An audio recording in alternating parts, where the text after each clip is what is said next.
চট্টগ্রামে অ্যাডভোকেট সাইফুল ইসলাম আলিফ হত্যাকাণ্ডে জড়িত উগ্রবাদী ইসকন সন্ত্রাসীদের দ্রুত গ্রেপ্তার ও ইসকনকে নিষিদ্ধ করার দাবিতে নেত্রকোনায় বিক্ষোভ মিছিল সমাবেশ করেছে বাংলাদেশ খেলাফত ছাত্র আন্দোলন ও তৌহিদি জনতা।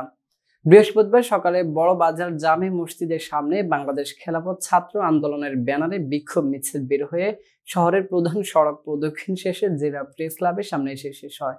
বিস্তারিত দেখুন নেত্রকোনা থেকে সোলাইমান হোসেন রোবেলের রিপোর্টে।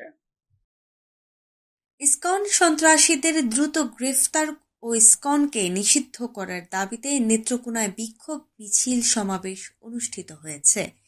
এদিকে সকাল থেকেই জেলা প্রেস ক্লাবের সামনে অবস্থান কর্মসূচি পালন করে তৌহিদি জনতা। পরে সেখানে তারা অবস্থান নিয়ে বিক্ষোভ সমাবেশ করে। সমাবেশে বক্তারা বলেন, চট্টগ্রামের আদালত চত্বরে একজন আইনজীবীকে প্রকাশ্যে পিটিয়ে হত্যা করেছে ইসকন সন্ত্রাসীরা। আওয়ামী লীগ, ছাত্রলীগ এরাও ফেসবুকে হিন্দুদের নাম দিয়ে ফেক আইডি খুলে দেশে সাম্প্রদায়িক উস্কানি দিয়ে অরাজকতা সৃষ্টির লক্ষ্যে কাজ করছে। তাই এরকম সাম্প্রদায়িক উস্কানিতে পা না দিয়ে দেশবাসীকে সজাগ থাকার অনুরোধ করছি।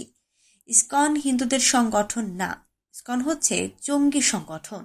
তাই অন্তর্বর্তীকালীন সরকারের কাছে দাবি, সাইফুল ইসলাম আলিফ হত্যাকাণ্ডে জড়িত উগ্রবাদী ইসকন সন্ত্রাসীদের দ্রুত গ্রেফতার ও ইসকনকে নিষিদ্ধ করতে হবে। শেখ হাসিনা এবং ভারতের পদে পা দিয়ে দেশে বিশৃঙ্খলা করতে চাইছে। মুসলমানরা অত্যন্ত শান্তিপ্রিয়।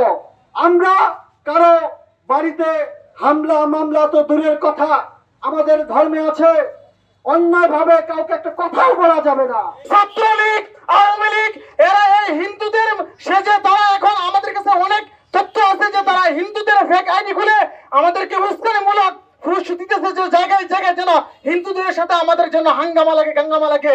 তো আপনারা সকলে সতর্ক থাকবেন, ইসকন হচ্ছে এটা হিন্দুদের শত্রু। সাধারণ হিন্দু জনতাকে আমাদের দায়িত্ব হচ্ছে নিরাপদ দেওয়া, এবং আমরা মুসলিম হিসাবে আমাদের সাধারণ হিন্দু ধর্মাবলম্বী ভাইদেরকে আমরা নিরাপদ দিব। এই ইসকন কোন ধর্মীয় সংগঠন নয়, ওরা উগ্রপন্থী হিন্দু।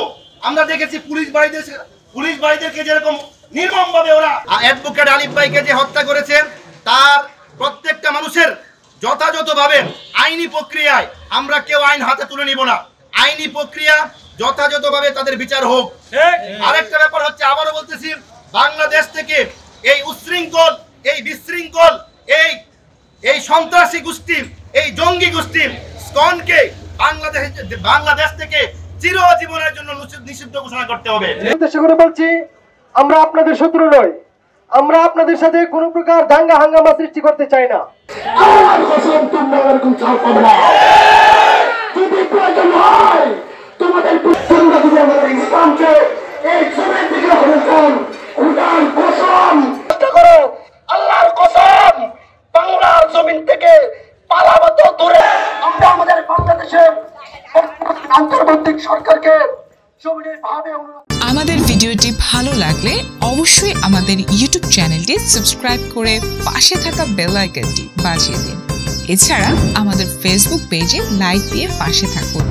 ভিজিট করুন আমাদের ওয়েবসাইট। ধন্যবাদ।